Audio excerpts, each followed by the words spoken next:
So, sa example na ito, gagawa tayo ng half pyramid gamit yung mga for loops natin. So, ang first na gagawin natin ay i-declare natin yung unang for loop natin. And yung for loop na yan, meron siyang data type na I. At meron siyang data type na int, short for integer. And ang magiging variable natin is I. Now, ang I natin, equal natin siya sa 1. Bakit? Kasi gusto natin siyang mag-start na mag-count yung pyramid natin sa 1. Then, sasabihin natin na yung I natin ay less than equal to 10. So, ibig sabihin, 1 to 10 yung pagbibilang niya. Then, magkakaroon tayo ng incrementation. Now, ano yung magiging role nito? Ang magiging role niyan, ang magiging output is ganito siya. So, 1, 1, 1, 1. And hanggang ma-meet natin yung 10 na 1. So, ito 1, 2, 3, 4. And then pababa hanggang 10 na 1. Kasi hanggang 10 yung bilang natin. Now, after that, magkakaroon tayo ng another for loop dito. Ang pinakatrabaho ng for loop na yan is yan yung magbibilang. Okay? Ng pa-pyramid natin. So, yan 1. Tapos mangyayari 2. And then, after ng 2 dyan, 2 ulit dito. And then, magkakaroon ng 2 dito. And then, 3. Yan, then, 3. Hanggang sa mag-half face pyramid siya. So, ang trabaho niyan is etong for loop na to. And ang variable natin dito will be j. Tapos, ang j natin, equal natin siya sa 1.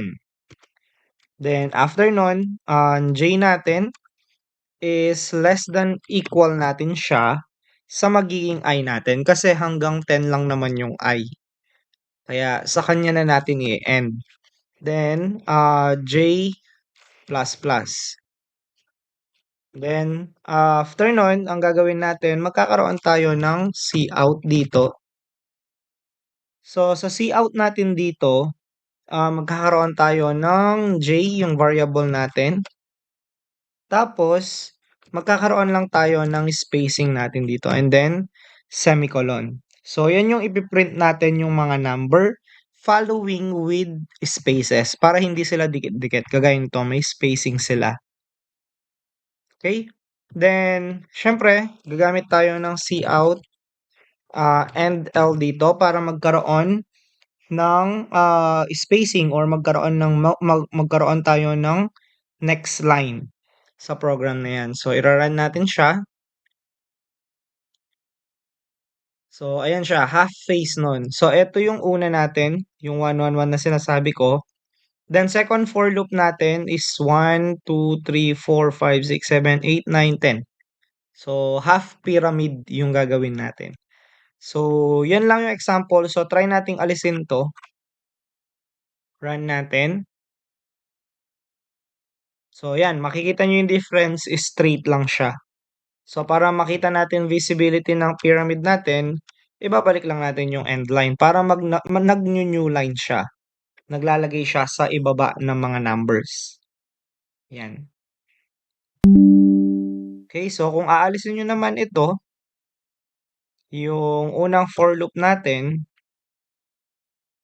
ito lang ang magiging output natin. So, since I yung gamit natin doon, I ang ilalagay natin dito. Yan. So, 1 to 10 lang siya. Kapag wala yung pangalawang for loop natin. Kailangan natin siya para ma-complete natin yung mismong program natin. Ngayon, if we want to change it into asterisk kasi ang ginagamit natin dito is number siya.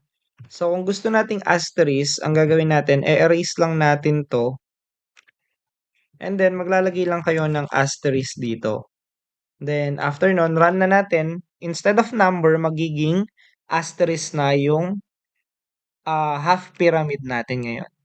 So, ganyan lang chine-change. So, any characters na gusto nyong gamitin, let's say for example, plus.